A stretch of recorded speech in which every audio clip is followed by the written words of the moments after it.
Go. Hey guys, a different kind of friendship table. We've got three, but no Tyler this week, and I'm doing the recording. I am Nirvana Sparkle alongside the always here, DragonHeart.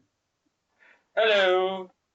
And with us again this week, finally at last, is AmericanChoirboy joining us again for the first time in 2 weeks. Hey guys. And we're talking Princess Spike.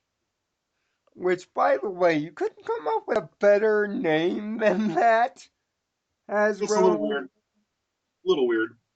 It's kinda awkward. I know, kind of. I know they're trying. Is that supposed to be funny? Uh, Like gender confusion funny? Yeah, like. is it supposed to be cartoonishly funny? Because it's not. It's like. Kind of childish. But It's just straight up awkward any way you look at it. the plot line is straight out of a Tom and Jerry cartoon, sorta.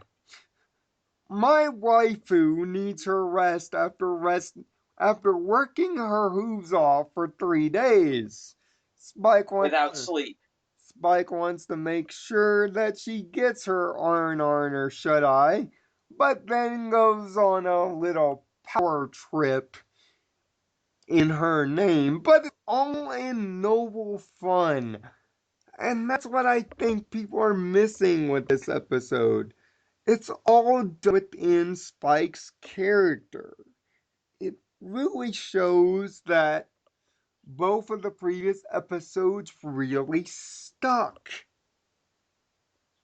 I'm not understanding the mixed reaction, but Choir Boy, as you wrote in your notes to me, you think this is an excellent episode. So I'm going to give you the floor to explain why that is. Well, here in my notes, I wrote that the reaction to the situation was exactly what Spike would do, so on point for his character. The main thing I liked really was I kind of was weirded out by Slice of Life. It was kind of like I was rolling my eyes at some of the things they were doing. But in this one, they have a lot of background ponies that we have seen and we haven't seen, and they're all doing something, uh, pertaining to everybody else too, with Spike and the princesses and whatnot. So they're much more non-intrusive, I think, in this one, and the background ponies just played a good part in this. But I also really liked how they show this big summit. It's kind of an adult thing when all these delegates get together. It's almost like a political thing.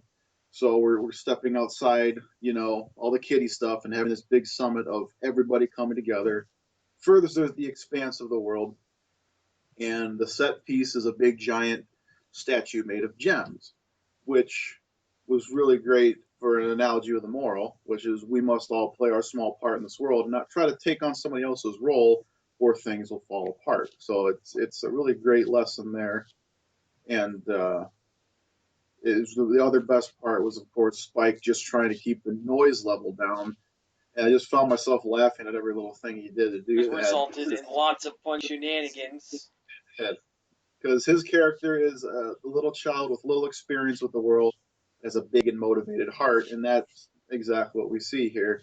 And it was just great in that respect. He's actually more motivated than most adults are. Than most adults are that are mine and your age, for his age. Like he's a very motivated person. I, I mean, and yes, seeing my other waifu, Princess Cadence again, who, as I said in my review for the episode, has the greatest bullshit detector in all of Equestria. Yeah, she called it up pretty good, didn't she? Because she called him out in the first 5 minutes. She didn't even sugarcoat it. She called him out in the first 5 minutes from when she stepped on screen. I mean, and this is also justified with the way she called out Discord's bullshit back a season ago in Three's Crowd. So she she has an amazing bullshit detector, but she doesn't get mean about it. She still remains. But Discord was kind of pushing it. Discord was kind of pushing it. She still she still remains kind of cadency. She knows that Spot's gonna do this no matter what. And by the way, it was Cadence who first put the plot in motion in the first place Yep. by giving him the idea of trying to keep Twilight asleep. But it's the idea that unlike Aloysius in Just for Sidekicks and unlike Equestria games where you just have that other character just hovering there at all times to try to make it work, Cadence is not hovering there. She is actually allowing Spike to fail and drop out. She must have the gift of foresight, like we found Celestia seems to have. You don't really need the gift of foresight when it comes to Spike. Well, I think I don't know how much you guys have discussed that. Probably a lot, but I did notice like when what was the episode called? Sonic Rain Boom. And when Celestia doesn't do anything when all this is going down, it's probably because she saw it coming. She knew it was going to happen. We've seen that. Cadence must have that same thing. Considering that she kind of knew what was going to happen in Lesson Zero, it would kind of like Alicorns kind of have this kind of foresight. And And again, they're the ones I would expect to have foresight. Also in what is it, Twilight's Kingdom, and in Princess Twilight Sparkle. There's the episode where she woke up from nightmare sensing something. We know Luna. Actually, no. She outright had a vision. Had a vision of the future. We know Celestia can do that. So, seeing that Cadence's alicorn state was generated by Celestia when she was really young, Cadence was, in the book Twilight Sparkle and the Crystal Heart Spell, a book that I am currently reading, by the way, for the purpose of future review. Something that I've already read online. It would make sense. And it's funny how other analyzers have brought up the foresight in the past. Cam Cream just brought it up in his recent weekly video about, fan service and, and also MLP Silver Quill also brought it up in his Celestia celebration video as well. But all the background ponies, to get to them, I like the Fargo pony. Give me some more of that Fargo pony, and we've got something here. Which pony was that? The one that was talking in the semi-Canadian accent, but was from... You mean the Lebowski ponies? No, the pony... One of the pony delegates from Winneapolis, and yes, that's the name of the city. She talked in a oh yeah, I already know what pony you're talking about. She's gonna give a speech, and she had to share the hall with the guy from Manhattan. Yeah. That yeah, neither one of them wanted to share, and then the whole delegation turned into a massive disaster because they both had to share. Yeah, I saw that coming too, by the way. I knew that was going to go bad. Yup, saw that. Yup, me too. Saw that coming. Yeah, big city New Yorker that doesn't want to budge with a Fargo character.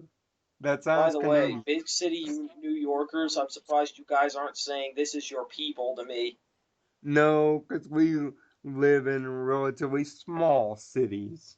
But seeing all the other delegates was nice. Seeing clear skies from back in Tanks for the Memories, even if it weren't so great. Yeah, but fluffy clouds, you mean? Yeah, fluffy clouds. Blue, tall, dorky looking one. Yeah. Yeah. I like that in there. seeing, Fancy Pants from back in Sweet and Lead. A lot of classic callbacks, which seems to be the big thing about this season. There are a lot of callbacks to previous episodes in 10, all 11 of these episodes, and they continue to do so this week. But Yes. But the big winner, I think, is Spike. It finally brings all those bad Spike episodes together. I mean, it's not the greatest episode in the world. That's why I only give it a 4. But it finally puts all the Spike episodes together as a whole. It finally justifies, all's well that ends well, Spike at your service, which a lot of the basic plot of this episode is Spike at your service, by the way. But, you know, it finally justifies Equestria games, Spike at your service, all's well that ends well. Not so much Dragon Quest. Dragon Quest is the one that's left out, and it also kind of semi-justifies as well. It justifies 4 out of 5 episodes in a really great way, although the plot is kind of rushed a little bit, and Yeah, and the plot is kind of formulaic too. Like and it's rushed, it's formulaic. The pacing is good though, despite how rushed it is. But that's because they only have 22 minutes to do this episode, so they had to kind of rush things along. I wasn't really a big fan of the ending joke because it reminded me too much of Dexter's Laboratory with their The ending joke was completely unnecessary. kind of In all regards, anticlimactic. it was Yeah, completely Yeah, unnecessary. I rolled my eyes too. and That's why Nothing bad- I gave the episode a 5. I gave the episode a 5 out of 6 because it gets almost everything right except for its pacing, except for its pacing and it's kind of formulaic, very by the numbers so, episode. I mean, they give away the moral in the first 5 minutes. of course, but that seems to be the idea with these newer episodes is to pretty much set up the moral at the beginning and then justify the moral throughout the rest of the minutes of the Yes, and there's episode, nothing wrong with that as long as it's told well. which all these morals this season have been told at a very excellent Yes, level. this season has been excellent. I I mean, other than Thanks for the Memories, that's the only episode I don't like this season Yeah, that's pretty much the only one that is thus far. Is it almost because irredeemably bad. Is it just because she flipped out so hard? I mean, is that all? It's because she just tried to destroy Winter. Is that? But it's not the fact that she flipped out so hard. It's the fact that she's been doing it throughout the whole episode. Doing it throughout the whole series, pretty much. But that's Pretty much the whole series, because it basically says that all the Rainbow Dash episodes, all those good episodes, mean absolutely nothing because this episode basically proves that she still has learned nothing from them.